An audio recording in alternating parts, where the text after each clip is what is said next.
एका सर्व्हरवर आल्यामुळे आता नाईट राऊंड करत असताना किंवा नाकाबंदी करत असताना कोणत्याही पुरुषांच्या व्यक्तीला कोणत्याही पुरुषांच्या हद्दीमधला त्या रजिस्टरच्या ज्या नोंदी आहेत त्या ऑनलाईन एका ॲपच्या माध्यमातून त्यांना ऍक्सेस होतात आणि त्याच्यामुळे त्या हद्दीमध्ये नाईट राऊंड करत असताना केवळ ओपन होत नाही तर आमच्या ॲपमध्ये एक अशी बटन आहे नियर मी, म्हणजे तो बटन दाबला की तो विचारतो नियर मी कोण.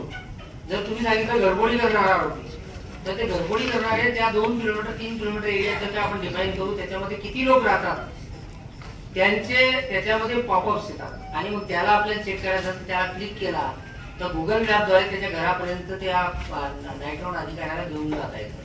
तर अशा प्रकारे एक नाईट राऊंड अत्यंत इफेक्टिव्ह करणारे, म्हणजे यापूर्वी जर आम्ही नाईट राऊंडच्या दरम्यान युनिटमध्ये 5 ते 6 आरोपी चेक करत असू तर आता किमान आपण 100 आरोपी पर नाईट चेक करू शकतो.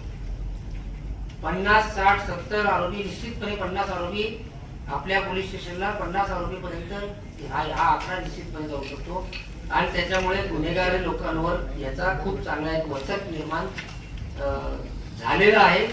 याच्यामध्ये आतापर्यंत आपण शरीराविरुद्ध गुन्हे केलेले 1536, मालाविरुद्ध गुन्हे करणारे 1103, असे एकूण काहीतरी 11 चुकला हो, टोटल 14,709 भरले ना. शहराविरुद्धची 1536 आहे का, म्हणजे 2639. आतापर्यंत 2639 आरोपींची यादी शहरामधील फोटोसह भरण्यात आलेली आहे, त्यांच्या पत्त्यासह जिओ टॅगिंग सह करण्यात आलेली आहे. या सिस्टीम मध्ये जे ऑटो जनरेशनचे रिपोर्ट आहे हे रिपोर्ट लॉन्च करण्याचं काम बाकी असल्यामुळे तेवढं एक आमच्याकडे काम बाकी आहे. अन्यथा आता नाईट राऊंडच्या दरम्यान हे आम्ही ऍप लोकांना, आमच्या अधिकाऱ्यांना आणि कर्मचाऱ्यांना उपलब्ध करून दिलेलं आहे. याच्यामध्ये पोलिसांचे अधिकारी आणि कर्मचारी यांचं रजिस्ट्रेशनचं काम सुरू आहे. त्यांचा रजिस्टर्ड मोबाईल जो असेल त्याच्यावरून त्याच्यामध्ये त्यांना ऍक्सेस मिळणार आहे आणि त्यामुळे आमचा नाईट राऊंड अधिक जास्त स्ट्रॉंग होणार आहे.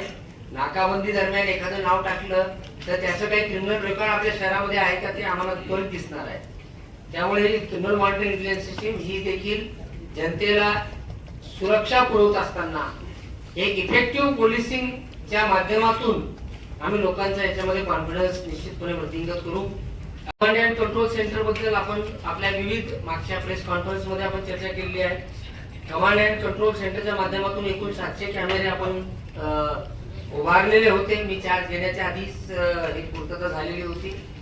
कमांड अँड कंट्रोल सेंटर मध्ये 700 कॅमेरे, 600 फिक्स कॅमेरे आणि 100 पीटीजेड कॅमेरे जे की 360 डिग्री अँगल चेंज करून रेकॉर्डिंग करत असतात, असे आपण कार्यान्वित मी चार्ज घेण्याच्या एप्रिलच्या आधीच केलेले होते.